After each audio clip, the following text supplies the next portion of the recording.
بسم اللہ الرحمن الرحیم۔ السلام علیکم ورحمۃ اللہ وبرکاتہ۔ نانی اماں کے کمال کے ٹوٹکے۔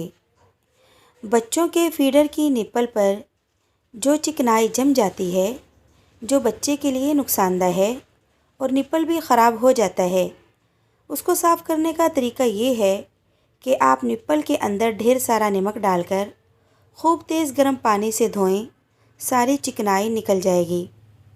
بچوں کو پیمپر باندھنے سے پہلے ذرا سا کارن فلور پاؤڈر کی طرح لگا دیں۔ تولیہ وغیرہ دھونے کے بعد ایک بالٹی پانی نیپی میں 1 چائے کا چمچ بورک پاؤڈر ڈال کر دھلے ہوئے تولیے کو بھگو دیں۔ تھوڑی دیر بعد نچوڑ کر پھیلا دیں، بالکل نرم رہیں گے۔ اکثر بلینڈر میں لہسن پیاز وغیرہ پیسنے سے اسمیل ہو جاتی ہے، اس کو دور کرنے کے لیے بلینڈر میں پانی اور 1 کھانے کا چمچ سفید سرکہ ڈال کر بلینڈر 2 منٹ کے لیے چلا دیں، پھر پانی پھینک کر دوبارہ اچھی طرح دھو لیں۔ بادام پستے زیادہ دن تک رکھنے ہوں تو اس میں 2-3 لونگے ڈال دیں، کیڑا لگنے سے محفوظ رہیں گے۔ چھوٹے بچوں کے پیٹ میں درد ہو تو ذرا سی ہینگ گرم کر کے بچے کی ناف کے اوپر لگا دیں، فوراً آرام آ جائے گا۔ سردی وغیرہ کے زمانے میں نہاتے وقت 1 بالٹی پانی میں 1 چائے کا چمچ مسٹرڈ پاؤڈر ڈال دیا کریں، بچوں بڑوں کسی کو بھی موسم کا اثر نہیں ہوگا۔ سوپ کی یخنی اگر بالکل صحیح بنی ہے تو اس کی پہچان یہ ہے کہ جب یخنی ٹھنڈی ہو جائے تو وہ ہلکی ہلکی جمنا شروع ہو جاتی ہے۔ تھرموس کی بدبو دور کرنا۔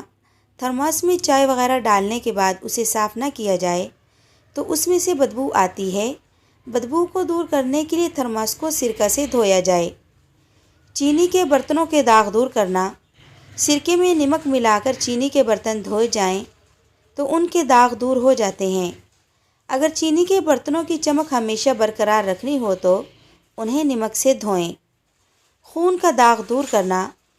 خون کا داغ دور کرنے کے لیے ایمونیا استعمال کریں۔ اگر رنگین کپڑے پر خون کے دھبے ہوں تو اسے نشاستہ سے دھویا جائے۔